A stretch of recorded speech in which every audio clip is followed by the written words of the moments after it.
నమస్తే welcome to AP23 news. ఇక details చూస్తే ఏ శాఖలో ఎక్కడ ఎవరు అవినీతికి పాల్పడినా సహించేది లేదని జీరో కరప్షన్ దిశగా రాష్ట్రంలో పాలనా వ్యవస్థను నిర్మించాలని ముఖ్యమంత్రి నారా చంద్రబాబు నాయుడు అధికారులను ఆదేశించారు.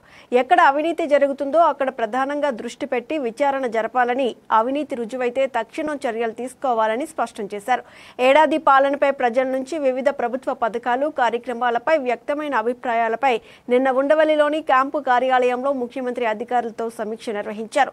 ఈ ఏడాది కాలంలో కూటమి ప్రభుత్వంపై అత్యధిక స్థాయిలో సంతృప్తి వ్యక్తమైనట్లు IVRS, CSDS ప్రజాభిప్రాయ సేకరణలో వెల్లడైందని అధికారులు సీఎంకు వివరించారు. ప్రజాభిప్రాయ సేకరణపై టెక్నికల్ ఆడిటింగ్ జరపాలని, సమస్యలు ఉన్న చోట సంతృప్తి పెంచేలా చూడాలని సీఎం అన్నారు.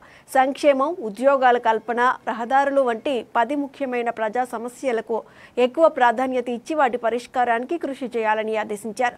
వర్క్ ఫ్రం హోం, పెట్టుబడుల రాక, నైపుణ్య శిక్షణతో ఎంతమందికి ఉద్యోగాలు వచ్చాయో తెలియజేయాలన్నారు.